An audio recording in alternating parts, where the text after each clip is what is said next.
मोहतरम सामीन, हम उमर साथियों, असीज़ बच्चों, पर्दानशीन ख़वातीन इस्लाम, अस्सलामु अलैकुम वरहमतुल्लाहि वबरकातुह। अल्हम्दुलिल्लाहि रब्बिल आलमीन, अस्सलातु वस्सलामु अला रसूलिहिल करीम, अम्मा बाद, औज़ु बिल्लाहि मिनश शैतानिर रजीम, बिस्मिल्लाहिर रहमानिर रहीम। मुहम्मदुर रसूलुल्लाहि वल्लज़ीना मअहु अशिद्दाउ अलल कुफ़्फ़ारि रुहमाउ बैनहुम तराहुम रुक्कअन सुज्जदन यब्तगून फ़ज़लन मिनल्लाह। सदक़ल्लाहुल अज़ीम। क़ालन नबिय्यु सल्लल्लाहु तआला अलैहि वसल्लम, अस्हाबी कन्नुजूम फ़बिअय्यिहिम इक़्तदैतुम इह्तदैतुम। सदक़ल्लाहु व सदक़ रसूलुल्लाह सल्लल्लाहु तआला अलैहि वसल्लम। आइए हम और आप मिलकर गुंबद खज़रा में आराम फरमाने वाले आका व मौला जनाब अहमद मुजतबा मोहम्मद मुस्तफ़ा सल्लल्लाहु ताला अलैहि वसल्लम की मुक़द्दस बारगाह में हदिया दुरूद व सलाम पेश करें। दुरूद पाक पढ़ें। अल्लाहुम्मा सल्ली अला सय्यदना मौलाना मुहम्मदिन बारिक वसल्लिम सलातुं व सलामन अलैका या रसूल अल्लाह सल्लल्लाहु ताला अलैहि वसल्लम। एक मरतबा नबी और आले नबी पर और पढ़ लें। अल्लाह रब्बु मुहम्मदिन सल्लल्लाहु अलैहि वसल्लम नहनु इबादु मुहम्मदिन सल्लल्लाहु अलैहि वसल्लम सल्लल्लाहु ताला अलैहि वसल्लम। मेरे सामने तशरीफ़ फरमा मेरे सारे मुसल्लियान, मेरे अज़ीज़ भाई बच्चों और मस्जिद के दरगाह के अहाते में बैठी हुई ख़वातीन इस्लाम, अभी तक ईमान व अक़ीदे की गुफ्तगू चल रही है। ख़ास तरीके से औरतों के फ़ज़ाइल व मसाइल पे गुफ्तगू नहीं हुई, इंशाअल्लाह होगी। मगर आप सभी लोगों से गुजारिश है कि चाहे मेरे सामने जो हमारे भाई बैठे हैं वो, या पीछे दरगाह के अहाते में जो माए बहनें बैठी हो, आप जितनी देर भी बैठें सिर्फ़ और सिर्फ ज़िक्र हुसैन की महफ़िल में सवाब की नीयत से बैठें, कुछ सुनने सीखने की नीयत से बैठें। आपको मालूम होना चाहिए आपके सरों पे कैमरे लगे हुए हैं और मेरे कानों तक आवाज़ आई कि दरगाह शरीफ के अहाते में जो औरतें बैठी हैं वो प्रोग्राम नहीं सुन रही बल्कि ज़्यादातर मोबाइलों में मशगूल हैं और बातचीत में मशगूल रहती हैं। खैर, कोई ताज्जुब की बात तो नहीं है कि एक से ज़्यादा औरत जहाँ होगी कुछ ना कुछ बातचीत होना ज़रूरी है, तय है, ये है। मगर इतना भी न करें कि ये बहुत ही ज़्यादा मशहूर हो जाए। जगह और मौका महल देखकर यहाँ आप बादब होकर हज़रत इमाम आली मकाम के ज़िक्र की महफिल में हैं। आप गौर कीजिए वाक़यात करबला को, आका कायनात की ज़िंदगी को, खातून जन्नत फ़ातिमा ज़हरा को।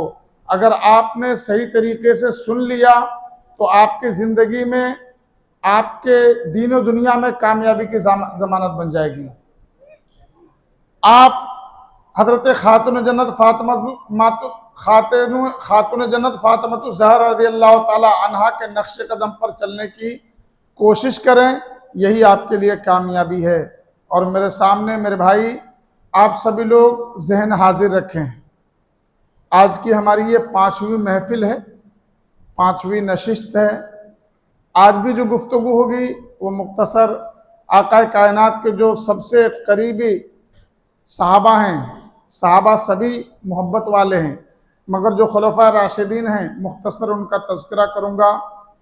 और आप ये जहन में रखें, शुरू से लेकर अब तक जो कुछ भी मैंने बयान किया, ये कहीं से अलग से घर से लाकर नहीं किया, या मुझे किसी अलग मकसद या कोई अलग काम के लिए मैंने आपको नहीं तैयार किया, बल्कि मैं मकसद करबला ही बयान कर रहा हूँ। मैं मकसद करबला ही बयान कर रहा हूँ। एक जगह फारस नाका में पिछले साल सैयद शबाहत मियाँ साहब आए थे, यहाँ भी आ चुके, अपने यहाँ अच्छी तकरीर होती है, अच्छा प्रोग्राम रखा गया था 11वीं शरीफ के मौके पर। तकरीर बहुत अच्छी हो रही थी, इस्लाह पे, अमल पे, नमाज पे, ईमान व अकायद पे। किसी ने कहा कि हमने जलसा रखा है जश्न गौसुल वरा के नाम से, लिहाजा गौसे पाक की सीरत पे ही बोला जाए, गौसे पाक के ताल्लुक से बोला जाए। बरजस्ता सैयद साहब ने यह ऐलान किया कि मैं जो कुछ बोल रहा हूं, मैं जो आपसे कह रहा हूं, यह गौसे पाक का फरमान ही है, यह गौसे पाक का फरमान ही है। गौसे पाक ने नमाज की तलकीन की, गौसे पाक ने ईमान बचाने के बारे में कहा, गौसे पाक ने हलाल रिज़्क़ खाने कमाने के लिए कहा। मैं यही तो कह रहा हूं, और क्या कह रहा हूं। तो मैं भी आपसे जो गुफ्तगू कर रहा हूं, कोई साहब, कोई शख्स गुमराही का शिकार होकर यह ना कहें कि मौलाना खाली इधर उधर की बातें करते, करबला का वाकया नहीं सुनाते। सुनाऊंगा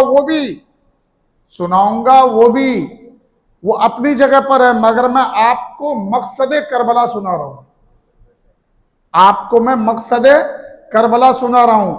किसी से मोहब्बत करने का जो तरीका होता है ना, ये नहीं होता कि आप सिर्फ उनसे मोहब्बत करें, आप उनसे मोहब्बत करते हैं, उनके नाम पे नाचते गाते ढोल बजाते, ये मोहब्बत नहीं होती है।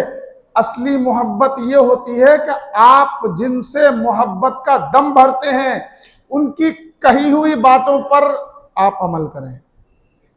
असली मोहब्बत ये है, असली मोहब्बत ये है। और मोहब्बत रसूली ईमान की बुनियाद है। करबला का मकसद भी यही है, सहाबा किराम की जिंदगी का मकसद भी यही है। उन्होंने कह के बताया, करके बताया। हम तो जिक्र सुनने के लिए तैयार नहीं, जबकि हम एसी में बैठे हैं, गर्मी नहीं है, कोई तकलीफ नहीं है, सुकून से बैठे हैं, किसी तरह का कोई शोर शराबा नहीं है। आपको पानी पीने की अगर जरूरत है तो पानी का भी इंतजाम है, न्याज का भी एहतमाम रहता है, और आप ही में से अहले खैर हजरात मेरी तरगीब देने पर खाने का भी एहतमाम करते हैं अल्हम्दुलिल्लाह। मगर इसके बावजूद शैतान ने इस कदर मजबूती से जकड़ा हुआ है लोगों को कि वो आने को तैयार नहीं है, वो महफिल में शरीक होने को तैयार नहीं है। क्योंकि शैतान को मालूम है कि जो कोई भी सच्चाई और हकीकत को जान जाएगा, वो फिर मेरे फरेब में नहीं आ पाएगा, हम उसे नचा नहीं पाएंगे। इसलिए ऐसा गुमराह करके रखता है कि आदमी ऐसी महफिलों की तरफ आ नहीं पाता है। बहरे कैफ जितनी देर भी बैठे हैं, तवज्जो से बैठे हैं। सबसे पहले गुफ्तगू ये करूंगा, अभी हमारे बच्चों ने नात पढ़ी, बेहतरीन आवाज़ थी अजीज़म अयाज की, और ये अजीज़म की मनकबत का शेर आपने पढ़ा, आपने नाते पाक का जो कलाम पढ़ा, बेहतरीन कलाम है, आपकी आवाज़ भी बेहतरीन, अल्लाह ताला सलामत रखे। मगर ये जो धुन था ना, धुन चेक करना, आप इस नाते पाक को जिस धुन में आपने पढ़ा, आप उसे चेक करना, ये धुन कहीं और जाके मिलता है। हमारे शरीयत मुस्तफ़ा में बुजुर्गान दीन फ़ुक़हा किराम ने लिखा है, और आपने जो मनकबत पढ़ा, आपके मनकबत का भी जो धुन है ना, वो एक पुराने फिल्मी गाने से जाके मिलता है। और आपका भी कोई भी नात, तिलावत, मनकबत किसी गाने के धुन में पढ़ना, गाना शरन नाजायज़ है। अब वो पढ़ने वाला मैं हूं या कोई बहुत बड़ा सुपरस्टार स्टेज का नातख्वां हूं, ऐसा नहीं कि अगर मैं पढ़ूं तो जायज़ हो जाएगा। कभी मैं भी पढ़ता हूं कुछ अशार, अगर आपको लगे कि ये गाने के धुन में है तो मोहब्बत से मुझे बता देना, मैं आपका शुक्रिया अदा करूंगा। क्योंकि इतना पता तो नहीं होता है ना, पढ़ते हैं आवाज़ ज़बान में जो धुन आ जाता है तो पढ़ लेते हैं, अब ये पता नहीं होता है। मगर कुछ कुछ धुन इतना फेमस है कि वो पता होता है, मालूम चल जाता है। लिहाजा आप इस धुन को हो सके तो अगर चेंज कर दें, बदल दें तो बहुत अच्छा लगेगा। और वैसे भी आपकी आवाज़ बहुत अच्छी है। मैं अपनी बात की शुरुआत यहाँ से, मेरे मालिक मेरे इस जिस्म को पोशाक पुरानी दे दे, मेरे मालिक मेरे इस जिस्म को, मेरे मालिक मेरे इस जिस्म को पोशाक पुरानी दे दे, जो तेरी याद में गुजरे वो जवानी दे दे। जो भी देखे वो कहे यह है मोहम्मद का गुलाम, कहिए सल्लल्लाहु अलैहि वसल्लम। ढोल बजा के गुलामी का सबूत मत दीजिए। जो भी देखे वो कहे यह है मोहम्मद का गुलाम, खुदा मेरे चेहरे को ऐसी निशानी दे दे, खुदा मेरे चेहरे को ऐसी निशानी दे दे।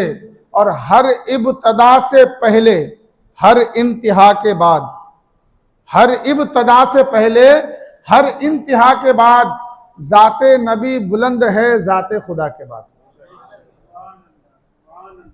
हज़रत शेख अब्दुल हक मुहद्दिस देहलवी ने आका कायनात की तारीफ में शेर कहें। शेर क्या है सुनिए। या साहिबल जमाल व या सैयदल बशर मिन वजहकल मुनीर लक़द नुव्वरल कमर ला युमकिनु सनाओ कमा काना हक़्क़हु बादज खुदा बुजुर्ग तो ये किस्सा मुख्तसर। बहुत तारीफ की, आखिर में उन्होंने आखिर वाले लाइन में यह कहा कि आपकी कमा हक़्क़ु तारीफ करना हमारे बस की बात है ही नहीं, मुमकिन नहीं है।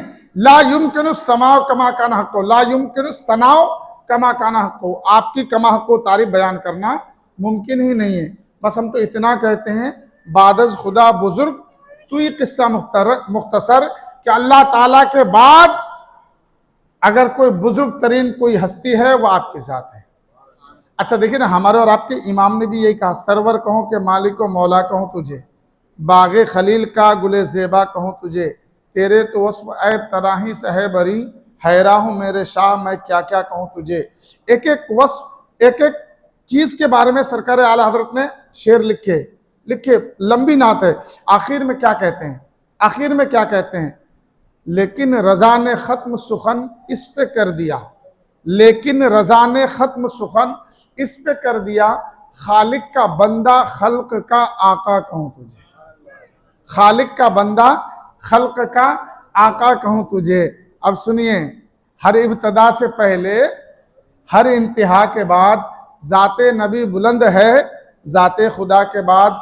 दुनिया में एहतराम के काबिल हैं जितने लोग, दुनिया में एहतराम के काबिल हैं जितने लोग, मैं सबको मानता हूं मगर मुस्तफ़ा के बाद, मैं सबको मानता हूं मगर मुस्तफ़ा के बाद।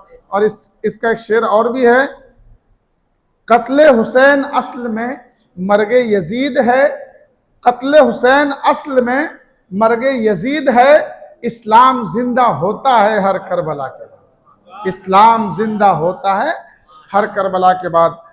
इस्तग़ासा के एक दो शेर पढ़ूंगा फिर अपनी गुफ्तगू की शुरुआत करूंगा। एक बार कहिए सल्लल्लाहु अलैहि वसल्लम। नहीं है कोई दुनिया में हमारा या रसूल अल्लाह, सुभान अल्लाह कह दीजिए, कुछ नहीं जाएगा, नेकी मिलेगी। नहीं है कोई दुनिया में हमारा या रसूल अल्लाह, नहीं है कोई दुनिया में हमारा या रसूल अल्लाह, नहीं है कोई दुनिया में हमारा या रसूल अल्लाह, हमें तो आप ही का है सहारा या रसूल अल्लाह, हमें तो आप ही का है सहारा या रसूल अल्लाह। तड़पता है ये दिल मेरा, तरसती है मेरी आंखें, आंखें बंद कीजिए, तस्वीर में सरकार को याद कीजिए। तड़पता है ये दिल मेरा, तरसती है मेरी आंखें, तड़पता है ये दिल मेरा, तरसती है मेरी आंखें, बुला लो अब मदीने में खुदारा या रसूल अल्लाह, बुला लो अब मदीने में खुदारा या रसूल अल्लाह। खुदा जब तुमसे फरमाए के लाओ अपनी उम्मत को मैदान महशर में, खुदा जब तुमसे फरमाए के लाओ अपनी उम्मत को मेरे जानिब कर देना इशारा या रसूल अल्लाह, मेरे जानिब कर देना इशारा या रसूल अल्लाह। आखिरी शेर पढ़ रहा हूं। मेरे माल मुझको ले चले हैं नार दोज़ख में, मेरे आमाल मुझको ले चले हैं नार दोज़ख में, कहूँ किस मुंह से मैं भी हूँ तुम्हारा या रसूल अल्लाह, कहूँ किस मुंह से मैं भी हूँ तुम्हारा या रसूल अल्लाह। बुला लो अब मदीने में खुदारा या रसूल अल्लाह सल्लल्लाहु ताला अलैहि वसल्लम। अजीज़ान मिल्लत इस्लामिया, आका कायनात सरकार दो आलम सल्लल्लाहु ताला अलैहि वसल्लम की मोहब्बत ही ऐने ईमान है, जान ईमान है। ये हमने किताब में भी पढ़ा, कुरान पाक में भी, सरकार की अहादीस में भी, अहले बैत से भी और सहाबा किराम की जिंदगी से हमें यही सबक मिलता है। देखिए, मेरे नबी के सबसे पहले खलीफा हजरत सैयदना सिद्दीक अकबर रज़ियल्लाहु तआला अन्हु, आपके इस दुनिया से पर्दा फरमाने के बाद सारे ईमान वालों की मुत्तफिका राय से हजरत सैयदना अबू बकर सिद्दीक को आका कायनात का खलीफा मुंतखब किया गया। सब लोगों ने रजामंदी का इजहार किया, बैअत की। हजरत सैयदना सिद्दीक अकबर रज़ियल्लाहु तआला अन्हु, आपने आका कायनात सरकार दो आलम सल्लल्लाहु ताला अलैहि वसल्लम की हयात मुबारका में, जाहिरी हयात मुबारका में 17 मरतबा नमाज पढ़ाई है। ये शान हजरत अबू बकर सिद्दीक की है। इसलिए आका कायनात के वसाल के बाद सारे ईमान वालों ने हजरत अबू बकर सिद्दीक को खलीफा बनाया। देखिए, इसमें एक एक बात पे तफसील नहीं बयान कर पाऊंगा, एक एक बात पे एकदम मुख्तसर झलक दिखा करके मैं मकसद बताऊंगा कि सारे सहाबा किराम की जो जिंदगी थी वो सब अमल करते थे, मगर मोहब्बत रसूल मुकद्दम था। उन्होंने अपनी जिंदगी से यही पैगाम दिया कि जहां रहो, जिस हाल में भी रहो, आका कायनात से बेइंतहा मोहब्बत करो। अगर मोहब्बत रसूल दिल में नहीं है तो आप कुछ भी हो सकते हो, मगर मोमिन नहीं हो सकते, मोमिन नहीं हो सकते। तो हजरत सैयदना सिद्दीक अकबर रज़ियल्लाहु तआला अन्हु जब आप खलीफा बनाए गए, आका कायनात की वसाल के बाद एकदम से हालत बदलने लगे, इंतशार पैदा हो गया पूरे इलाके में, पूरे मदीने में, आसपास के इलाकों में, यहूदो नसारा के बीच, मुनाफिकीन के गिरोह में, सब लोगों ने इस मौके को गनीमत जाना, आपस में मशवरा करने लगे इस बात के लिए कि चलो बहुत अच्छा हुआ, मुसलमानों के रसूल का इंतकाल हो गया, अब चारों तरफ से यकबारगी सब लोग कोशिश करो और ये जो नया दीन आया मजहब इस्लाम, इसको खत्म कर दो। ये दुश्मनान इस्लाम की पूरी प्लानिंग थी और उन्होंने इसके लिए कोशिश किया। एक वाकया ये भी हुआ कि आका कायनात सरकार दो आलम सल्लल्लाहु ताला अलैहि वसल्लम आखिरी जमाने में, आपकी रहलत से कुछ वक्त पहले, आपने दुश्मनान इस्लाम की सरकोबी के लिए, मुल्क शाम की फतह के लिए एक लश्कर को तरतीब दिया और उस लश्कर का सिपह सालार हजरत उसामा बिन जैद, हजरत जैद बिन हारसा जो कि आपके गुलाम थे, उनके बेटे को इतने बड़े अजीम लश्कर का सिपह सालार बनाया। और कम उम्री थी, उसामा बिन जैद की उम्र कम थी, और फिर ऊपर से उनके वालिद पहले गुलाम थे। और यहां लश्कर में एक हिकमत बताऊं, हालांकि ये बताना नहीं मकसद था, मगर बात आई तो बता रहा हूं। इस लश्कर में सारे अंसार मुहाजिरीन बड़े बड़े लोग हैं। इस लश्कर का सरदार मेरे नबी ने एक कम सिन बच्चे को, कम उम्र लड़के को बनाया, वो भी जिनका बाप गुलाम था। जानते क्या मैसेज दिया? मजहब इस्लाम में जिसने भी ला इलाहा इल्लल्लाह मुहम्मदुर रसूलुल्लाह का नारा लगाया, जिसने भी अल्लाह उसके रसूल पर ईमान लाया, वो एक ही सब में एक ही तरह है। अफजल वही है जो ज्यादा परहेजगार है। कौन, किसका बाप क्या था, किसका दादा क्या था, किसकी प्रॉपर्टी कितनी है, किसका खानदान कैसा है, इसका कोई मतलब नहीं है मजहब इस्लाम के अंदर। एक ही मतलब है, जो ज्यादा पारसा नेक है वही ज्यादा इज्जत और तकरीम वाला है। बस एक ही मकसद है। तो हजरत उसामा बिन जैद को सालार बनाया गया, और खुद मेरे आका उस लश्कर को लेकर, अब देखिए लश्कर आगे आगे, हजरत उसामा बिन जैद आगे आगे हैं, घोड़े पे सवार हैं। मेरे नबी हाथ पकड़ के पैदल चलते चलते नसीहत करते जा रहे हैं। तस्वीर कीजिए, उसामा बिन जैद घोड़े पे सवार हैं सिपह सालार बनकर, और मेरे नबी पैदल चल रहे हैं। हजरत उसामा बिन जैद ने चाहा कि उतर जाऊं, मेरे सरकार ने मना फरमाया। फिर उसने यह जिद किया कि आका आप भी सवारी में तशरीफ लाएं।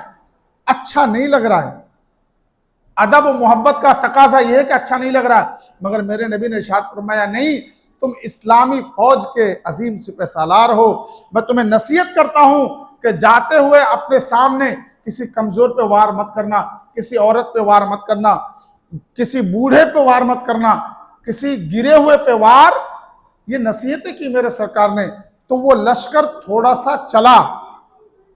सा ही चला, अभी शहर से मुकम्मल बाहर नहीं गया था, थोड़ा सा ही चला कि इतने में आका कायनात की तबीयत बिगड़ती है। तो उस लश्कर को जब खबर मिली तो लश्कर को रोक दिया गया कि रुक जाओ, कहीं ऐसा ना हो कुछ अनहोनी हो जाए। आका कायनात की तबीयत अलील है, वो लश्कर रुक जाता है। बस तवज्जो, वो लश्कर शहर के करीब में ही रुक जाता है, वो लश्कर रवाना नहीं होता है। इसी में आका कायनात सरकार दो आलम सल्लल्लाहु अलैहि वसल्लम का विसाल हो जाता है। इसी अलालत व बीमारी में सरकार दो आलम सल्लल्लाहु अलैहि वसल्लम पर्दा फरमा जाते हैं। जब पर्दा फरमा जाते हैं तो एकदम इंतशार का माहौल पैदा हो जाता है, जैसा कि मैंने अर्ज किया और आप खुद भी जानते हैं। सरकार दो आलम सल्लल्लाहु अलैहि वसल्लम के वसाल के बाद जब इंतशार पैदा हुआ, हजरत सैयदना सिद्दीक अकबर को खलीफा बनाया गया। तो अब जब चारों तरफ से दुश्मनों ने तकलीफ देना शुरू की, इंतशार फैलाना शुरू किया, यहां तक के कुछ कबीले, अरब के कुछ कबीले वालों ने जो कि कलमा पढ़ के मुसलमान हो चुके थे, उन लोगों ने ज़कात देने से इनकार कर दिया। क्या? ज़कात देने से इनकार कर दिया। यही एक फितना नहीं था? मुसैलिमा कज़्ज़ाब और भी कुछ लोगों ने नबूवत का दावा कर दिया था कि हम भी नबी हैं। इतना बड़ा फितना। अब ज़कात देने वालों ने, जो ज़कात देने, मुसलमानों ने, जो कबीले के नए नए मुसलमान थे, उन लोगों ने जो ज़कात से इनकार किया, सारी खबरें हजरत सैयदना सिद्दीक अकबर के कानों तक आई। हजरत अबू बकर सिद्दीक रज़ियल्लाहु तआला अन्हु ने अपने साथियों के सामने सबसे पहले मशवरा किया क्या करना चाहिए, जिससे जो हुआ सहाबा किराम ने मशवरा दिया, क्योंकि सरकार की वफात का गम सहाबा किराम पे बहुत ज्यादा था। सरकार की वफात का गम बहुत ज्यादा था, होशो हवास मजबूत नहीं हो पाए थे, फिर भी सहाबा किराम ने मशवरे दिए, हालात एकदम नाजुक बने हुए थे। तो सब ने यही कहा कि जो लश्कर आप आका कायनात ने तैयार फरमाया है उसको रवाना फरमा दिया जाए, उसको वापस बुला लिया जाए, उस लश्कर को वापस बुला लिया जाए और यहाँ के हालात को पहले ठीक कर लिया जाए, फिर बाद में रवाना किया जाएगा। हजरत सैयदना सिद्दीक अकबर रज़ियल्लाहु तआला अन्हु ने फरमाया हरगिज़ ऐसा नहीं हो सकता, मैं सबसे पहले उस लश्कर को रवाना करूंगा जिसे मेरे नबी ने तैयार फरमाया है, जिसे मेरे नबी ने रवाना किया था। सहाबा किराम ने कहा कि यह फैसला अच्छा नहीं होगा, मुनकिरीन ज़कात, झूठे नबूवत के दावेदार, इन सब लोगों से यहूद नसारा की साजिश है। हजरत सैयदना सिद्दीक़ अकबर ने जवाब में ऐलान फरमाया कि आप सब मेरे साथी, मेरे दोस्त, इस बात के लिए गवाह रहना, मैं मुनकिरीन ज़कात से जिदाल करूंगा, जंग करूंगा। अगर ज़कात के तौर पर ऊंट के गले की एक रस्सी भी आती है तो मैं जंग करके लेके आऊंगा, या तो अपनी जान दे दूंगा। ये हौसला मैं बताने ही चाह रहा हूं, ये कुव्वते इरादी, ये यकीने कामिल, ये हौसला और किसी में नहीं था। सब लोग डर रहे थे कि क्या होने वाला है, किसी में हौसला नहीं था। मगर अबू बकर सिद्दीक का जो यकीन और ईमान था ना, वो एकदम, मैं क्या मिसाल दूं, मेरे नबी ने इरशाद फरमाया, सारी उम्मत का ईमान एक तरफ, अबू बकर सिद्दीक का ईमान एक। मसलियत, अल्लाह ने किसको चुना? आज ये जालिम कहते हैं कि अबू बकर सिद्दीक ने खिलाफत को गसब कर लिया, गसब कर लिया। माज़अल्लाह रब्बिल आलमीन, गसब नहीं किया, अल्लाह के रसूल की मंशा यही थी। अगर इनके अलावा कोई और बैठता तो क्या पता कैसे फैसले होते और कैसे मामलात बनते हैं। हजरत अबू बकर सिद्दीक ने सबसे पहले उस लश्कर को रवाना फरमाया। जब उस लश्कर को रवाना फरमाया तो अबू बकर सिद्दीक के फैसले का नतीजा जाहिर होने लगा।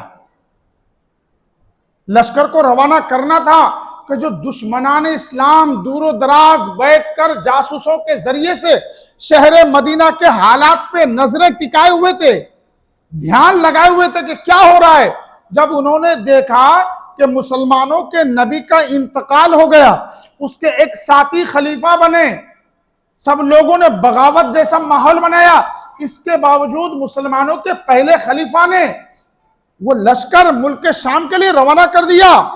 लोगों के दिलो दिमाग पर दहशत बैठ गई, लोगों के दिलो दिमाग पर दहशत बैठ गई कि कुछ तो बात है, कुछ तो राज है। तो वो अपने इरादे में जल्दबाजी करने से रुक गए। उसके बाद हजरत सैयदना सिद्दीक़ अकबर रज़ियल्लाहु तआला अन्हु ने मुनकिरीन ज़कात के साथ जंग किया, उनको ठीक किया। जितने झूठे दावेदार थे नबूवत के, उनके साथ आपने जिहाद का हुक्म दिया और बहुत मजबूत तरीके से मुसलमानों ने अपने जान और माल की कुर्बानी दी। तब जाकर के एक एक करके सारे फितनों को दबाया गया, सारे फितनों को कुचला गया, अमनो अमान कायम किया गया, माहौल और हालात को साजगार बनाया गया। या ये कह लें कि हजरत सैयदना सिद्दीक़ अकबर की फहमो फिरासत ने, आपकी अक्लो दानिशमंदी ने, आपकी हिम्मत और आपकी इस्तकामत ने मिल्लत इस्लामिया के लिए बेहतरीन जमीन को मुहैया किया और फिर उसके बाद फारूक आजम ने इस्लाम के महल की तामीर की। जमीन तैयार किसने किया? सिद्दीक़ अकबर ने। जमीन तैयार किसने किया? सिद्दीक़ अकबर ने। और बाद में आसानी के साथ फारूक आजम ने इस्लामी महल तामीर किए। क्योंकि जमाना तज़किरा यही होता है कि सबसे ज्यादा फतुहात सैयदना उमर फारूक के जमाने में हुई। कैसे हुई? क्योंकि वो घर से फ्री थे, वो अपने घर से एकदम मुकम्मल फ्री थे। यहाँ के हालात साजगार सिद्दीक़ अकबर बना गए थे, जमीन हमवार सिद्दीक़ अकबर कर गए थे, सारे मामलात को एकदम बिल्कुल ठीक ठाक जैसे होना चाहिए था वो सिद्दीक़ अकबर ने अपने दौरे मुकद्दस में अपनी जिंदगी में कर दिया था। उसके बाद फारूक आजम खलीफा बनाए जाते हैं। हजरत अबू बकर सिद्दीक़ की वफात के बाद फारूक आजम खलीफा बनाए जाते हैं। फिर इस्लामी फतुहात का सिलसिला शुरू होता है। इस्लामी फतुहात का सिलसिला शुरू होता है तो बढ़ते ही चला जाता है, बढ़ता ही चला जाता है। बहुत बड़ी सल्तनत इस्लामी हुकूमत के तहत आ जाती है। और फारूक आजम ने फिर इस तरह से ईमानदारी, इंसाफ और हुकूमत करके बताया दुनिया को कि कयामत तक लोग मिसाल देंगे, कयामत तक लोग मिसाल देंगे। वो सब मुखलिस लोग थे, मेरे नबी के चाहने वाले दीवाने। आज थोड़ा पीछे ले जाऊंगा मैं आपको। हिजरत के बाद 1 साल बाद आका कायनात सरकार दो आलम सल्लल्लाहु अलैहि वसल्लम कुछ सहाबा कराम को लेकर हज व उम्रा के इरादे से जब आप मदीना मुनव्वरा से मक्का मुकर्रमा की तरफ चले तो कुफ्फार मक्का की तरफ से लोगों ने रोका और बहस मुबाहिसा शुरू हुई। और इस रोकने में एक मुआहदा हुआ जिसे सुलह हुदैबिया के नाम से याद किया जाता है। आप जानते हैं सुलह हुदैबिया? सुलह हुदैबिया के नाम से ये वाकया हुआ। और हुदैबिया कुआं है, कुआं था, उसका नाम था, उस जगह पर यह मुआहदा हुआ था।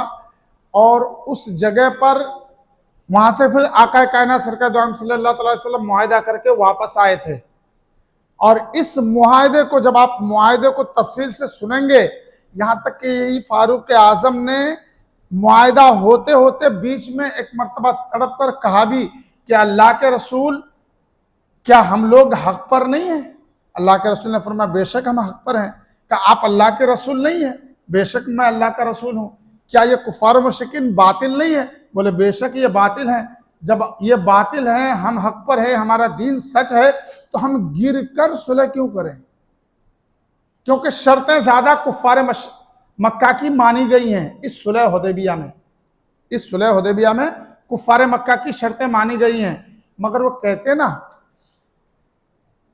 यह बहुत बड़ी बात कहने जा रहा हूं कि अगर कोई किसी के साथ बुराई करना चाहे तो अल्लाह तबारक तआला अगर नहीं चाहेगा ना, तो वो उस बुराई को अल्लाह ताला उसके लिए भलाई में बदल देता है। बुराई को भलाई में बदल देता है। जैसे एक दो मिसाल दूं। आप जानते हैं शैतान ने मारे हसद के हजरत इब्राहिम अलैहिस्सलाम के पुतले में, आदम अलैहिस्सलाम के पुतले में थूका था। वो उसकी थूक कहां पड़ी थी जानते हैं? ये नाभि पर। हसद के मारे उसने थूका था, तो उसकी बदनीति थी। अल्लाह तबारक तआला ने फौरन जिब्रील अलैहिस्सलाम को हुक्म दिया, वहां से मिट्टी निकाल करके उसको एक जानवर बना दिया जाए। अच्छा, ये नाभि का निशान अगर नहीं था तो शायद मैं समझता हूं इतनी खूबसूरती नहीं होती जितनी के अब है, जितनी के अब है। ऐसे ही आगे बढ़िए, अल्लाह ने, उसने तो बदनीति से किया था मगर अल्लाह ने उसको खूबसूरत बना दिया। ऐसे ही जब हजरत इब्राहिम अलैहिस्सलाम की बीवी हजरत सारा रदियल्लाहु ताला अन्हा ने, मेरे माँ बहन तवज्जो से सुने, रश्क में आकर हजरत हाजरा रदियल्लाहु ताला अन्हा के कान और नाक छिदवाए। तवज्जो से सुनिएगा, कान और नाक छिदवाए इसलिए ताकि ये बदसूरत लगे, ताकि ये बदसूरत लगे और मेरे शोहर हजरत इब्राहिम अलैहिस्सलाम इनके पास ज्यादा ना जाएं। उन्होंने नाक कान क्यों छिदवाए थे? ताकि ये खूबसूरती कम हो जाए इनकी। मगर अल्लाह की रहमत देखो, क्योंकि अल्लाह को आले इब्राहिम और इब्राहिम के घर वालों से भी मोहब्बत है। हम इब्राहिम अलैहिस्सलाम और उनके घर वालों पर भी दुरूद पढ़ते हैं। आपकी दोनों बीवियां मुकद्दस हैं, इस्लाम का शजरा मिलता है। अल्लाह ताला ने, उन्होंने तो इस वजह से नाक और कान छिदवाए थे ताकि खूबसूरती कम हो जाए, मगर नाक और कान छिदवाने के बाद अल्लाह ताला ने खूबसूरती और बढ़ा दी, खूबसूरती और बढ़ा दी, खूबसूरती और बढ़ा दी। हजरत सारा ने कहा कि ये माँ बेटे इनको ले जाकर जंगल में छोड़ के आओ, इन माँ बेटों को ले जाकर घर से जंगल में छोड़ के आओ। इब्राहिम अलैहिस्सलाम को अल्लाह का हुक्म है, जैसा बीवी कहती वैसा करो। आपने ऐसा किया, आपने ऐसा किया, मगर हुआ क्या? ना माँ बेटे बर्बाद हुए, ना माँ बेटे मिटे, बल्कि अल्लाह तबारक व तआला ने उन माँ बेटों की कदमे नाज की बरकत से मक्का शहर आबाद फरमा दिया, मक्का शहर आबाद फरमा दिया, जमजम का कुआं निकाल दिया, दुनिया का मरकज बना दिया, दुनिया का मरकज बना दिया। तो अल्लाह अगर कोई बुराई करना चाहे, मगर अल्लाह अगर चाहे कि भलाई हो, तो उस बुराई को अल्लाह भलाई में बदल देता है। तो मक्के वालों की जो शर्तें थी, बज़ाहिर ऐसा लग रहा था कि उनकी शर्तें भारी हैं और मुसलमान दब के उसकी शर्तें मान रहे। फारूक आजम ने कहा था, मेरे आका ने मेरे आका के जवाब देने से पहले सिद्दीक अकबर ने कहा कि खामोश रहो। किसने कहा था? सिद्दीक अकबर ने कहा था कि आप खामोश रहो, आप तो सरकार की इत्तबा करो, सरकार की पैरवी करो, ठीक है, सरकार की पैरवी करो। इसी दबी हुई शर्तों को मानने के बाद अल्लाह तबारक व तआला ने कुरान मुकद्दस के अंदर एक सूरत नाजिल फरमाई, जिस सूरत का नाम है सूरह फतह, और शुरुआत है बिस्मिल्लाहिर रहमानिर रहीम, इन्ना फतहना लका फतहम मुबीना। के महबूब, अल्लाह तबारक व तआला ने आपको एक रोशन फतह अता फरमाई।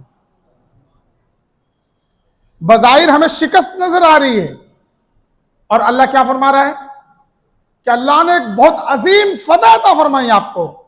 सुलह हुदैबिया एक अजीम फतह है। तो यहां जो सुलह हुदैबिया का वाकया हुआ, ये जो वाकया हुआ, इसमें जो सुलह की बातचीत होने लगी, तो मुसलमानों की तरफ से तो आका कराम थे ही सहाबा कराम के साथ में, मुशरिकीन मक्का के तरफ से, बस आज की गुफ्तगू में यही पॉइंट खास है, मुशरिकीन मक्का ने जिन लोगों को अपने तरफ से सुलह करने के इख्तियारात देकर भेजा था, देखने, जांचने, समझने, परखने के लिए भेजा था कि जाके देखो तो मुसलमानों का हाल क्या है, उनके पास लश्कर कैसे, उनके हथियार कैसे, औजार कैसे हैं, हम उनसे मुकाबला करने के लिए हमें क्या करना पड़ेगा, हम जीत सकते कि नहीं जीत सकते। ये सारी चीजों को जानने देखने के लिए कुछ लोगों का वफ्द बनाकर भेजा था, और इन आने वाले लोगों में एक को सरदार बनाया था, वो था उर्वा बिन मसूद सकफी। वो शख्स बहुत बड़ा ज़हीन था, पढ़ा लिखा था, होशियार था, बात करने की सलाहियत। क्या सारे लोगों में एक जैसी सलाहियत होती है? नहीं होती है, नहीं होती है, किसी में कम, किसी में ज्यादा होती है। तो वो शख्स ऐसा था जिसके अंदर बहुत ज्यादा सलाहियतें थी बात करने, समझने, परखने, देखने, जांचने की। उस शख्स को मुशरिकीन मक्का ने अपने तरफ से नुमाइंदा बनाकर, जिसे आप वजीर खारजा भी कहते हैं, देश विदेश में जाना, मुल्क के मामलात और हालात को तय करना, तो वो वजीर खारजा के तौर पर उर्वा बिन मसूद सकफी कुछ लोगों को लेकर आका कायनात सरकार दो आलम सल्लल्लाहु अलैहि वसल्लम के पास आया। वो कुछ दिन तक, 2-4 दिन रहा, मुसलमानों के बीच में रहा, मुसलमानों को देखा, मुसलमानों के हालात देखे, खान पान देखा, औजार देखा, हथियार देखा, बोली सुनी, सारे मामलात देखे सुने। उसके बाद सुलह होने के बाद जब आप उधर जाओ हम इधर जाते वाला मसला आया, उर्वा बिन मसूद सकफी जब वापस अपने वतन यानी मक्का को वापस पहुंचा, तो वहां के सारे बड़े बड़े सरदार इंतजार में खड़े थे, इंतजार कर रहे थे कब आए, कब खबर सुनाए। सारे लोग इंतजार में थे कि वो आकर के हमको क्या खबर सुनाते हैं। अब एक बात ये भी ध्यान से सुने, ये वाकया क्यों सुना रहा हूं मैं, वो पहले बता दूं। ये वाकया इसलिए सुना रहा हूं कि जब नबी की ताज़ीम के लिए क़याम करते हैं तो बहुत सारे लोगों के पेट में दर्द होता है कि भाई ये खड़े होकर सलातो सलाम पढ़ने के बारे में कुरान में कहाँ है, ठीक है, ये ताज़ीम के बारे में कुरान में कहाँ है, ये अंगूठा चूमने के बारे में कुरान में हदीस में कहाँ है, ये करने के बारे में कहाँ है। यानी कि ताज़ीम नबी की कोई भी बात आती, 12-12 साल, 15-15 साल, 20-20 साल के नौजवान बच्चों को गुमराह किया जाता है। ये देखो बुखारी शरीफ की हदीस है, ये बिदत है, ये शिरक है, ये ऐसा है, ये ऐसा है। मोबाइलों के जरिए हदीसें बताई जा रही है नौजवान बच्चों को, जिसे अलिफ बा नहीं समझ में आता कि अलिफ खड़ा क्यों है और बे पड़ा क्यों है, उसे क्या पकड़ा दिया जाता है जानते हैं आप? बुखारी शरीफ की हदीस। अब बुखारी शरीफ का नाम सुनते ही हमारी कौम का बच्चा अदब से झुक जाता है कि बुखारी शरीफ में, हालांकि आज तक मैं नहीं समझता कि यहां जितने लोग मौजूद है सब लोगों ने बुखारी शरीफ को हाथ में लिया होगा, नहीं लिया, मगर नाम सुनते हैं तो एकदम अदब आ जाता है। बुखारी शरीफ हदीस की बहुत ही मशहूर और मारूफ किताब, मुस्तनद किताब बुखारी शरीफ। तो नौजवान बच्चे, स्कूलों, कॉलेजों के, यूनिवर्सिटियों के बच्चे गुमराही फैला रहे कि ये जायज नहीं है, ये जायज नहीं है, ये कुरान में नहीं है, ये हदीस में नहीं है। मैं उसका जवाब दे रहा हूं, मैं उसका ऐसा जहन जो हर बात को कुरान और हदीस में तलाश करता हो, उन लोगों से मुखातिब हूं कि मैं जो वाकया सुनाने जा रहा हूं, अगर आप अपने अकीदे में सच्चे हो तो जहां से आपका लिंक जुड़ा है, यहां से लेकर वहां तक आप मेरी बात का दलील लेकर आना जो मैं सुनाने जा रहा हूं आपको। अब तवज्जो से सुना, आप सुनेंगे ना आप? सुलह हुदैबिया में जो मुशरिकीन मक्का के जानिब से जो लोग आए थे, वो मुसलमानों के लश्कर में, सहाबा किराम में रहे, रहते रहे देखते रहे। उसके बाद जब यहां से गए तो वो लोग तो इंतजार में पहले ही खड़े थे।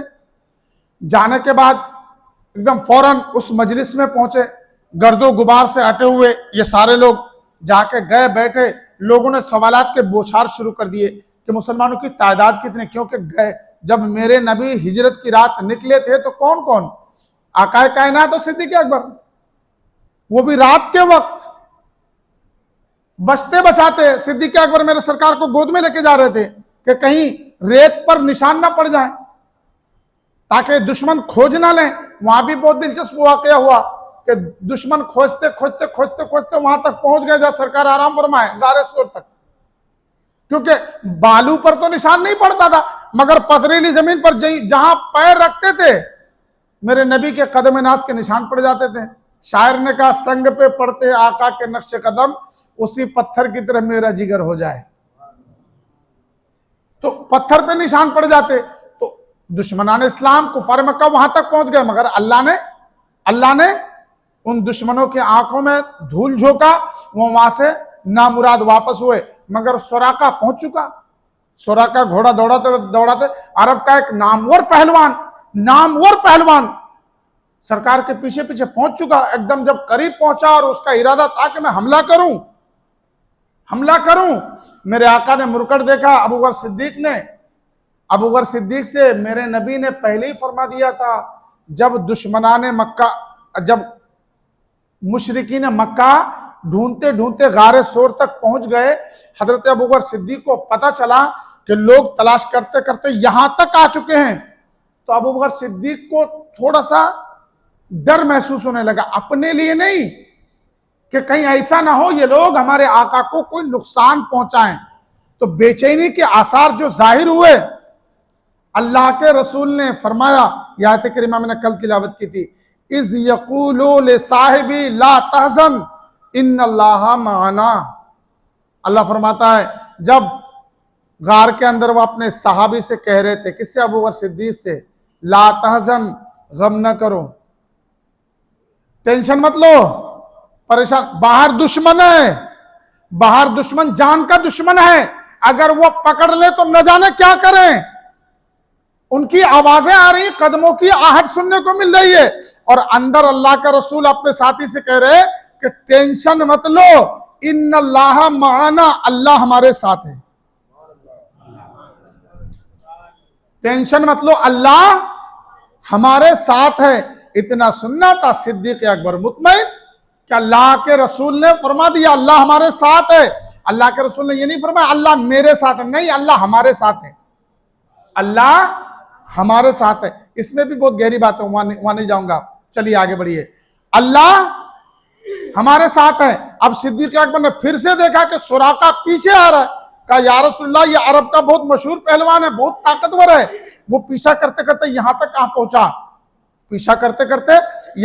पहुंचा, मेरे आका ने कुछ इशारा किया, सुराका का घोड़ा जमीन में यहां तक धंस गया, पथरीली जमीन में जो आदमी खोद नहीं सकता फड़वे से, मगर वो घोड़ा यहां तक धंस गया। अब सुराका चक्कर में कि ये क्या हुआ, वो घबरा गया, समझ गया, क्योंकि सुनता तो था ही ना। उसने माफी मांगे, उसने कहा मुझे छोड़ दो, मुझे बख्श दो। मेरे नबी ने दुआ की, जमीन ने छोड़ दिया। अब वो घोड़ा फिर से जब वापस हुआ तो फिर लालच, क्योंकि 100 सुर्ख ऊंटों का इनाम था, छोटी मोटी बात नहीं थी। 100 सुर्ख ऊंट इनाम में दिए जाने का वादा था कि जो कोई मोहम्मद रसूलुल्लाह सल्लल्लाहु अलैहि वसल्लम को पकड़ के लाएगा। फिर लालच एक बार जोश मारा, फिर वो इस इरादे से आगे बढ़ा कि अब की घोड़ा पेट तक धंस गया, अब की घोड़ा उस पथरीली जमीन पर पेट तक धंस गया। अब तो सुराका घोड़े से उतरा और बहुत गिड़गिड़ाया, कहा मैं आप पर ईमान लेकर आता हूं, यकीनन आप अल्लाह के रसूल हैं कि आपका कहना जमीन भी मानती है। जमीन ने पकड़ लिया। मेरे आका सरकार दो आलम सल्लल्लाहु अलैहि वसल्लम ने उसको कलमा पढ़ाया और इरशाद फरमाया, सुराका मैं तुम्हारे हाथ पर सोने के कंगन देख रहा हूं। उम्मत मुस्लिमा में ये एक इकलौते ऐसे सहाबी हैं जिन्होंने सोना पहना है, बाकी सबके लिए हराम है, बाकी सबके लिए हराम है, कोई नहीं पहन सकता। सुराका ने पहना है, सुराका ने पहना, क्यों? मेरे नबी ने फरमाया। मेरे नबी ने फरमाया, तभी तो अल्लाह ने फरमाया ना कि रसूल तुम्हें जो दे दे, मा आताकुम रसूल फखुजू व मा नहाकुम अनु फंतहू, कि रसूल तुम्हें जो अता करे वो ले लो, जिस चीज से मना करे उससे रुक जाओ। अल्लाह तबारक तआला ने इख्तियार देकर भेजा है अपने महबूब को। ऐसा नहीं है कि जिसका नाम मोहम्मद या अली वो किसी चीज का मालिक ने किसी चीज का इख्तियार, नहीं, अल्लाह ने सरापा इख्तियार देकर भेजा है। सुराका के लिए सोना जायज कर दिया, वो भी जबकि मुसलमान कसम पुरसी की हालत में, कमजोरी गुर्बत में है। मेरे आका क्या फरमा रहे हैं, मैं तुम्हारे हाथ में कसरा के कंगन देख रहा हूं। कसरा क्या, ईरान उस जमाने में बहुत बड़ी सल्तनत थी। ईरान का जो मुल्क था आतिश परस्तों मजूसियों का मुल्क था और बहुत पुराना तारीख है ईरान का। मतलब यह था कि ईरान फतह होगा और ईरान का जो बादशाह का महल का जो कंगन है उनके घर का, वो तुमको मिलेगा। कितनी दूर की बात थी। मैं समझता हूं हमारे जैसे हमारे जमाने के लोग अगर रहते ना, आप यकीन जानिए नहीं मानते, कहते हट नहीं हो सकता, क्योंकि हमारा ईमान ही नहीं है ना। अल्लाह उसके रसूल की बात पे हमारा यकीन ही नहीं है। अगर यकीन होता तो आज हमारी ये हालत नहीं होती, आज हम इस कदर जलीलो खार नहीं होते। अल्लाह उसके रसूल के फरमान पर अगर यकीन होता तो हम आज इस कदर जिल्लत की जिंदगी नहीं गुजार रहे होते। हमारे अंदर यकीन नहीं, ईमान है। हमारी दाढ़ी है, टोपी है, मस्जिदें बहुत आलीशान है, मगर हमारे अंदर जो चीज होना चाहिए वो ईमान, मोहब्बत, वो चीज नहीं है। सुराका ने सुना, सुराका वापस हो गया। मेरे आका मदीना मुनव्वरा पहुंच गए। ये बात पहले पूरी कर दो, फिर सुलह हुदैबिया पहुंचता हूं। सुराका एक वक्त आया, आका कायनात इस दुनिया से पर्दा फरमा गए, कंगन नहीं मिला। अबू बकर सिद्दीक के जमाने में, अबू बकर सिद्दीक का आखिरी दौर है, सुराका की तबीयत खराब हो जाती है। तबीयत इस कदर खराब हो जाती है, तबीयत इस कदर खराब हो जाती है कि आपके घर वाले, चाहने वाले सब समझते हैं कि शायद अब ये बच नहीं पाएंगे, अब ये बच नहीं पाएंगे। शायद अबू बकर सिद्दीक के जमाने में कि हजरत फारूक आजम के शुरुआत के दौर में, उमर फारूक के शुरुआत के दौर में तबीयत बहुत ज्यादा खराब हो जाती है, उम्र भी बहुत हो जाती है, तबीयत भी खराब हो जाती है। हजरत उमर फारूक रज़ियल्लाहु तआला अन्हु इयादत के लिए आते हैं सुराका के, क्योंकि मशहूर साहबी थे और नाम भी था और यह वाकया सबको पता भी था। घर पे आते किसके, सुराका के। हजरत सुराका की हालत को देखकर हजरत उमर फारूक उनको तसल्ली देते हैं, और तसल्ली ऐसी देते जैसे किसी मरने वाले शख्स को दी जाती है। इस अंदाज से उनको तसल्ली दे रहे। हजरत उमर फारूक तसल्ली दे रहे, सुराका सुन रहे। उसके बाद अचानक सुराका का होश बहाल हुआ और बहुत कड़क आवाज में सुराका ने हजरत फारूक आजम को मुखातिब करके फरमाया, अरे उमर, तुम क्या समझ रहे हो कि मैं मर जाऊंगा? ये ईमान बोलता है। तुम क्या समझते हो मैं मर जाऊंगा? मैं हरगिज नहीं मर सकता। बोले क्यों, तुम्हारी हालत ऐसी? बोले नहीं, चाहे मेरी हालत कैसी हो, मैं उस दिन तक नहीं मरूंगा जब तक मेरे हाथ में कसरा के कंगन नहीं आएंगे। इसको ईमान बोलते, इसको ईमान बोलते। हजरत फारूक आजम ने सुना, खुश हुए, मुसाफा किया और चले गए। और हुआ यही कि फारूक आजम के दौरे खिलाफत में हजरत साद बिन अबी वकास की सिपह सालारी में जब ईरान फतह हुआ, माल दौलत बहुत ज्यादा मदीना मुनव्वरा आया, मदीना मुनव्वरा आया। और जब उसकी तकसीम हुई, सब कुछ बांटा गया, बहुत कुछ आया और सब बांटा गया। बांटते बांटते बांटते बांटते इतना माल गनीमत आया कि मदीने में कोई गरीब नहीं बचा, मदीने में कोई गरीब नहीं बचा। उमर फारूक ने कोई भी माल को अपने घर में जमा नहीं किया, उमर फारूक ने माल को गोदाम में जमा नहीं किया, यहां तक कि हुकूमत के खजाने में भी जमा नहीं किया। आप फरमाते हैं जिस जगह माल और दौलत के कदम पड़ते हैं वहां से ईमान निकल जाता है। माल और दौलत को जमा नहीं किया। आप किसी भी तंजीम, किसी भी तहरीक, किसी भी मस्जिद के मामला में आप गौर कीजिए, सुनिए वाकयात को। जहां जिस मस्जिद में, जिस तंजीम के फंड में पैसा ज्यादा जमा होगा रहेगा, वहीं से खुरफात शुरू हो जाती है, वहीं से बेईमानी शुरू हो जाती है। पैसा आए, खर्च हो जाए, लग जाए, कोई खुरफात नहीं होती। जहां पैसा जमा होना शुरू होता है, खर्च नहीं होता है, वहीं से इंतशार पैदा हो जाता है, वहीं से बेईमानी की शुरुआत हो जाती है। फारूक आजम ने भी कोई माल जमा करके नहीं रखा, सब कुछ बांट दिया। कंगन बज गए, कंगन बज गए। सुराका पहुंच गए, कहे अमीरुल मोमिनीन ये कंगन आप मुझे दे दें। बोले क्यों? बोले मेरे नबी ने मुझे बशारत दी है, मेरे नबी ने फला मौके से मुझे बशारत दी है। उमर फारूक ने पूछा तुम्हारी इस बात पे कोई दलील लाओ। हजरत सुराका ने कई लोगों के सामने इस बात को कह के रखा था, उन लोगों को लेकर गए, मेरे नबी की कही हुई बात को उमर फारूक के सामने दोहराई गई, लोगों ने गवाही दी। हजरत फारूक आजम ने वो कंगन सुराका को, है कौले मोहम्मद कौले खुदा, फरमान न बदला जाएगा, बदलेगा जमाना लाख मगर कुरान न बदला जाएगा। मेरे नबी ने फरमाया सुराका तुम्हारे हाथों में मैं कसरा के कंगन देख रहा हूं, और सुराका को जब तक कंगन नहीं मिला सुराका की जान नहीं गई। कहने वाले ने कहा, मानने वाले ने माना, तो मानने वाले का ईमान किस कदर मजबूत कि वो इस बात से जर्रा बराबर भी उसका दिल ये नहीं हुआ कि नहीं हो सकता है, नहीं होगा ही। अब आइए, साहबा किराम का यकीन और ईमान ऐसा था। मैंने बात क्या की कि ताज़ीम नबी के लिए हर बात पे लोग दलील मांगते, हर बात पे लोग दलील मांगते। आका कायनात सरकार दो आलम सल्लल्लाहु अलैहि वसल्लम से सुलह हुदैबिया के बाद उर्वा बिन मसूद सकफी जब शहर मक्का पहुंचता है, सारे लोगों के सामने सारे लोगों ने सवालात के बौछार कर दिए कि अच्छा ये बताओ मुसलमानों की तादाद कितनी है। यहीं से बात शुरू हुई थी कि मेरे नबी अकेले सिद्दीक अकबर को लेकर हिजरत किए थे, मुसलमानों की तादाद कितनी है, उनके पास हथियार कैसे हैं, उनके पास औजार कैसे हैं, कौन कौन से लोग सिपह सालार हैं, वो तरह तरह के सवालात सब उनसे करने लगे। उर्वा बिन मसूद सकफी सुनते रहे। जब वो सबके सब चुप हुए तो पूछा भाई जवाब तो दो। बोले तुम चुप हो जाओ फिर मैं जवाब दूंगा, पहले तुमको जो सवाल करना कर लो। सबने सवाल किया, फिर एकदम खामोश हो गए। अब उर्वा बिन मसूद सकफी पानी पीकर गले को साफ करके वो कहते, अय कुरैश मक्का, मैं तुमको मशवरा देता हूं, तवज्जो से सुनना, मैं तुमको मशवरा देता हूं कि तुम मुसलमानों से जंग करने का इरादा तर्क कर दो। तुम मुसलमानों से जंग करने का ख्याल अपने दिल से निकाल दो। मुसलमानों से जंग नहीं जीत सकते, मुसलमानों से जंग जीत नहीं सकते। इतना सुनना था कि वहां जो बड़े बड़े सरदार पैसे वाले लोग बैठे हुए थे, उनको लगा यार इनके ऊपर भी जादू तो नहीं चल गया या ये डर गया हो। कहा उर्वा बिन मसूद सकफी, हम तो तुझे अपनी कौम का बहादुर समझते, कहीं अगर बहादुरी में किसी को मिसाल देनी हो, होशियारी में मिसाल देनी हो, हाजिर जवाबी में मिसाल देनी हो, बात करने में, सुनने में, समझने में, देखने में, परखने में अगर किसी की मिसाल देनी हो तो सारे लोग तुम्हारा नाम लेते हैं, और आज तुम्हारे मुंह से ऐसी बुज़दिली वाली बातें, क्या मतलब, तुम इतने ज्यादा दहशतज़दा हो।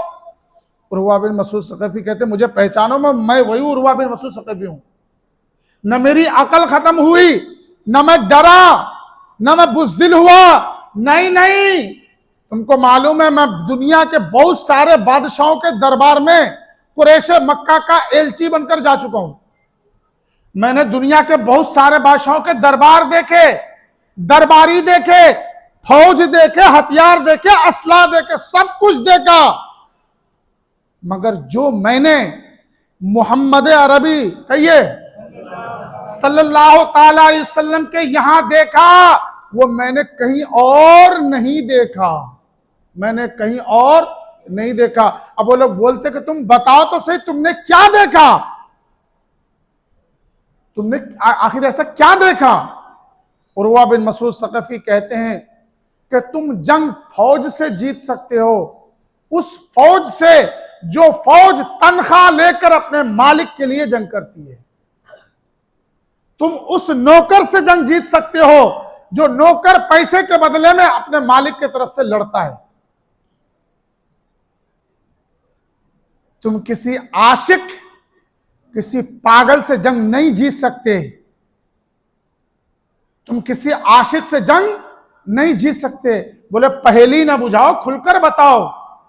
उर्वा बिन मसूद सकफी कहते हैं लोगों सुनो, मैंने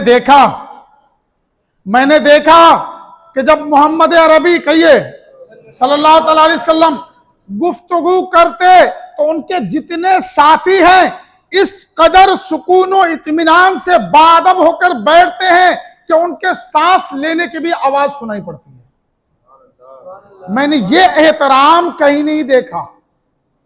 मैंने देखा कि जब उनके नबी, अब सुनना ध्यान से, जब उनके नबी वजू करने के लिए बैठते हैं, वो एक ऊंची जगह पर, एक पेड़ के नीचे, झाड़ के नीचे ऊंची जगह पर वजू करने के लिए बैठते हैं। कोई साथी ऊपर से पानी डाल रहा होता है, कोई साथी नीचे से वो वजू का पानी जो उनके नबी के हाथ और चेहरे से मस होके नीचे गिरता है, वो पानी नीचे गिरने नहीं देते। बुखारी शरीफ की हदीस है ये। बुखारी शरीफ, मुस्लिम शरीफ, सारी हदीस की मुस्तनद किताबों में ये वाकया मौजूद है। वो जितने लोग हैं उनसे पूछिएगा कि ये है कि नहीं है, जो ताज़ीम नबी के दलील मांगते। वो कोई भी पानी का कतरा जो उनके नबी के हाथ और चेहरे से मस होकर के गिरता है, उनके चाहने वाले मुसलमान उस पानी के कतरे को नीचे गिरने नहीं देते।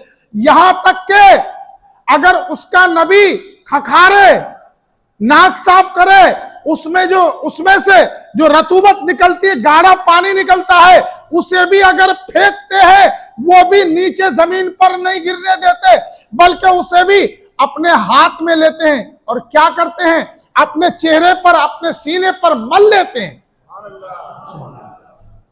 नबी के जिस्म से मस हुआ पानी का कतरा मुसलमान जमीन पर गिरने नहीं देते, अपने चेहरे पे मस कर लेते हैं।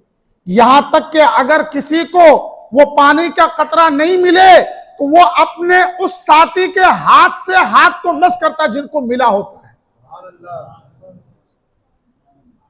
तुम मुझे बताओ, जो कौम अपने नबी के जिस्म से मस हुए पानी के कतरे को जमीन पर गिरते नहीं देख सकती, तुम उस कौम के सामने उस नबी का खून बहा सकते हो?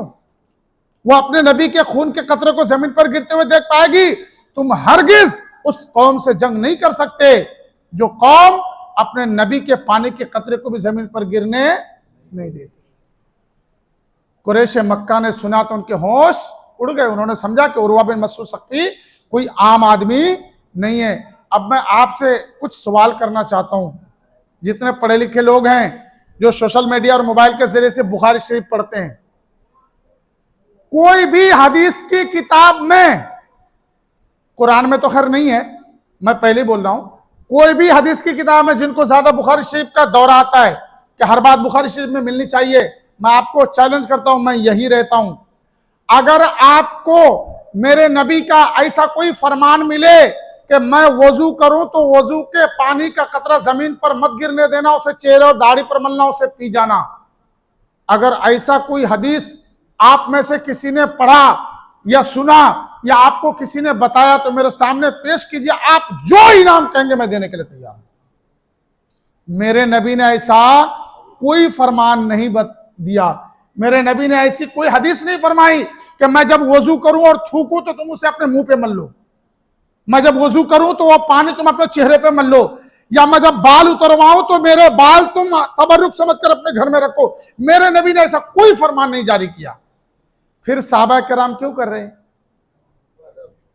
साहबा किराम ने क्यों किया? आपको जब कहा जाए कि नबी के लिए ताजीम के लिए खड़े होकर हम सलाम पढ़ते, तुम कहते दलील क्या है? बुखारी शरीफ में दलील दिखाओ। नबी को सलाम करते, सलातो सलाम पढ़ते, दुरूद पढ़ते, तो हर बात में बुखारी शरीफ की दलील। मुझे जो ये तो साहबा किराम ने किया था ना। अगर मैं तो कहता हूं कि अगर आज के जमाने में या 100-200 साल पीछे भी अगर कोई करता तो ये लोग तो उनके ऊपर कुफ्र और शिर्क का इतना बम मारते कि पता नहीं क्या कर देते, मगर साहबा किराम पे नहीं कर सकते ना।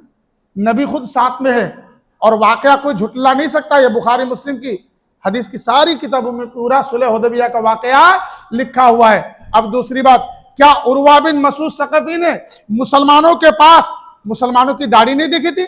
देखी थी ना। मुसलमानों के चेहरे नहीं देखे थे? देखे थे ना। मुसलमानों के हथियार नहीं देखे थे? देखे थे। मुसलमानों की नमाजें नहीं देखे थे? उर्वा बिन मसूद सकफी ने सब कुछ देखा था, मगर उर्वा बिन मसूद सकफी जिस बात से घबराया, जिस बात ने उसके दिल में असर किया, न वो परहेजगारी थी, न वो नमाज थी, न वो रोजा था, न कोई और अमल था, अगर कुछ था तो इश्क़े रसूल का जज्बा था जिसे देखकर वो डर गया। क्या था? इश्क़े रसूल का जज्बा था। जब उसने ये देखा तो उसने कहा कि किसी फौज से जंग जीती जा सकती है, क्योंकि वो पैसे के लिए लड़ रही, किसी दीवाने से, किसी आशिक से जंग नहीं जीती जा सकती, क्योंकि ये पैसे के लिए नहीं, बल्कि ये तो परवाने हैं। शम्मा जला और परवाने का मकसद ही यही है कि शम्मे के ऊपर निसार हो जाना, शम्मा के ऊपर निसार हो जाना, इसको फिर हरा नहीं सकते। तो मोहब्बत रसूली ईमान की असल बुनियाद है। ये सहाबा किराम ने अपनी जिंदगी में यही पैगाम दिया। हजरत सैयदना सिद्दीक़ अकबर के खिलाफत के बाद हजरत सैयदना फारूक आजम की खिलाफत का दौर आया। आपने बहुत बेहतरीन अंदाज में इस्लामी फतवात का सिलसिला शुरू रहा और मुसलमानों को गलबा हासिल हुआ।